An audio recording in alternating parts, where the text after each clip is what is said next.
कल रात Pakistan super league का फाइनली इख्तिताम हुआ 2021 के एडिशन का, और एक इंतहाई शानदार फाइनल के बाद मुल्तान सुल्तान्स ने एक सरप्राइजिंग तौर पर बिल्कुल वो चैंपियंस बन गए हैं। मेरा नहीं ख्याल है कि जब ये टूर्नामेंट शुरू हुआ था और ख़ास तौर पर जब ये टूर्नामेंट कराची में हो रहा था और उसके बाद लाहौर में शिफ्ट होना था, तो उस वक्त बहुत ज़्यादा लोगों को उम्मीद नहीं थी कि मुल्तान सुल्तान्स जो हैं वो टूर्नामेंट जीत सकते हैं। लेकिन जैसे ये टूर्नामेंट अबू धाबी शिफ्ट हुआ तो एकदम से टीम्स बिल्कुल बदल गई और मुल्तान सुल्तान्स को तो लगता था कि उनको हराना ही तकरीबन नामुमकिन हो गया है।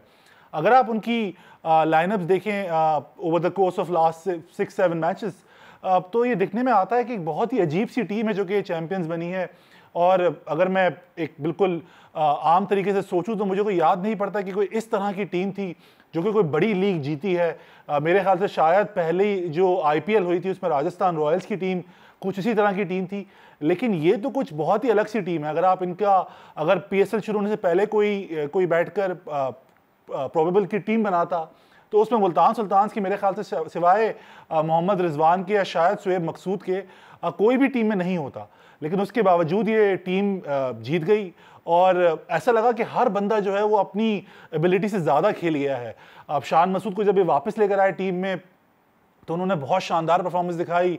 मोहम्मद रिजवान जिनकी कैप्टनसी के ऊपर सवाल उठ रहे थे, जब कराची में मैचेस हो रहे थे तो एकदम से उनकी कैप्टनसी लगा कि बिल्कुल फ्लॉलेस है, वो बिल्कुल जो है वो out of the world captain बन गए हैं।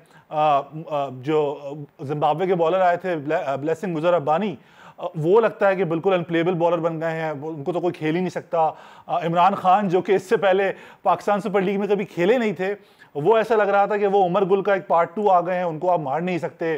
सुहेल तनवीर जिनको कराची में बहुत मार लग रही थी, उनको लग रहा था कि आप टच नहीं कर सकते। इमरान ताहिर ऐसा लग रहा था कि वो तो बिल्कुल ही अनप्लेबल हो गए हैं। तो ये जो कल जो फतह हुई है, मैं इसको तुक्का नहीं कहूँगा, लेकिन ये ज़रूर कहूँगा कि एकदम से उनकी जो टीम का एक जो रिदम बना था उसकी वजह से ही वो कामयाबी हासिल कर पाए। हालांकि अगर आप ऑन पेपर देखें तो उनकी टीम इतनी बड़ी टीम नहीं थी जो कि ये टूर्नामेंट जीतने की शायद अहल होती अगर ये टूर्नामेंट पूरा पाकिस्तान में ही होता। कल के फाइनल में मुल्तान सुल्तान्स की तरफ से जो शानदार परफॉर्मेंसेस दिखाई, उनमें जो थे वो शुएब मकसूद शामिल थे, जो कि इस टूर्नामेंट के प्लेयर ऑफ द टूर्नामेंट भी बन गए।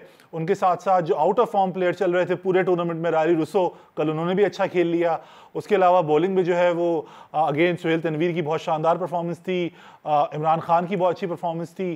तो यहाँ पर ज़रूर बात करनी चाहिए कि कहाँ पर मैच जो है वो पेशावर ज़ल्मी के हाथ से निकल गया, और वो थे उनके आखिरी के 10 ओवर जहाँ पर पेशावर ज़ल्मी ने जो है वो तकरीबन 130 रन से ज़्यादा कंसीड किए।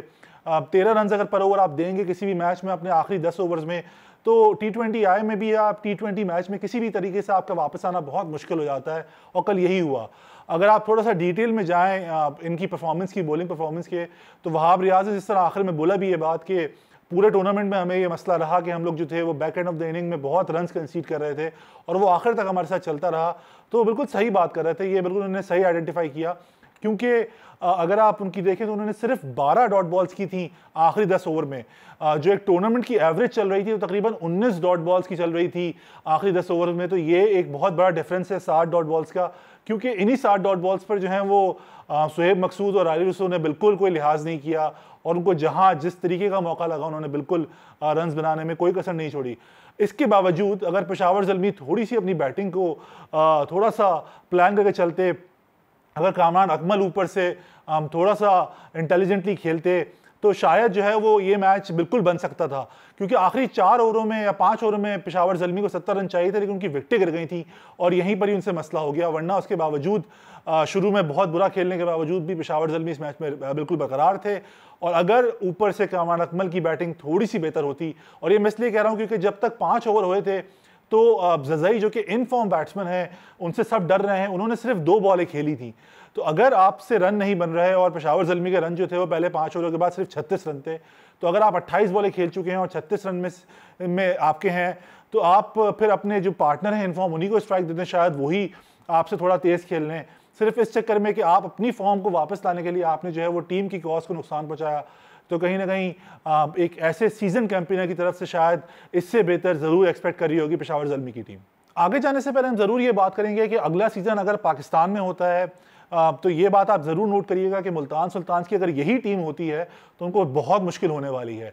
लेकिन अगर पेशावर ज़ल्मी की यही टीम होती है तो आपको दिखेगा कि पेशावर ज़ल्मी बहुत बेहतर खेलेगी, क्योंकि वो ओवरऑल बेहतर टीम है। लेकिन आई थिंक पेशावर ज़ल्मी को भी अब फ्यूचर की प्लानिंग करनी चाहिए। उनके पास कुछ प्लेयर्स ऐसे हैं जिनको शायद अब फारिग करने का, निकालने का वक्त आ गया है। उनमें से एक जो है वो इमामुल हक हैं, जिनकी टीम में जगह कोई लॉजिक समझ नहीं आती, क्योंकि ना वो टीम में आ सकते हैं, उन्होंने एक जगह ऑक्यूपाई करी हुई है, और उनसे बेहतर हैं प्लेयर्स डोमेस्टिक सर्किट में जो कि काफ़ी क्लीन हिटर्स हैं और बेहतर परफॉर्मर्स भी हैं shortest format of the game में।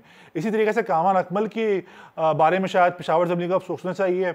वो उनके एक बहुत ही ऑनेस्ट सर्वेंट रहे हैं पेशावर ज़ल्मी के ओवर द ईयर्स, लेकिन अब वो उनकी एज ज़्यादा हो गई है, उनकी फॉर्म ख़राब हो गई है, और तो पेशावर ज़ल्मी को ज़रूर सोचना चाहिए कि आगे चलते हुए बहुत सारे ऐसे विकेट कीपर बैट्समैन हैं पाकिस्तान में जो केपेबल हैं रिप्लेस करने के कामान अकमल में, और उनमें से एक जो है वो एक रिजवान नाम के विकेट कीपर हैं। आई थिंक वो किसी फ्रेंचाइज उनको साइन भी किया था, वो बहुत यंग हैं, पाकिस्तान के अंडर-19 की तरफ से खेल भी चुके हैं, बहुत शानदार विकेट कीपर बैट्समैन है।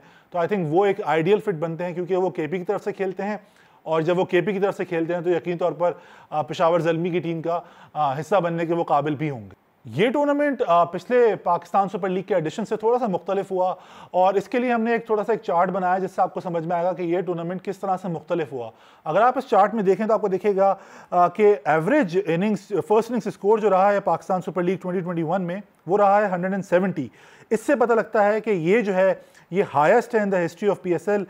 इससे पहले जो था वो हाईएस्ट जो था वो 164 था, जो कि पिछले सीजन में रहा है। इसी तरीके से अगर आप आ जाएँ तो इस सीज़न में अब तक पाकिस्तान सुपर लीग की हिस्ट्री में सबसे ज़्यादा चौके लगे जिनकी तादाद 1012 है। इसी तरीके से इसी सीज़न में अब तक सबसे ज़्यादा छक्के लगे हैं पाकिस्तान सुपर लीग की हिस्ट्री में, जिसकी तादाद 440 है।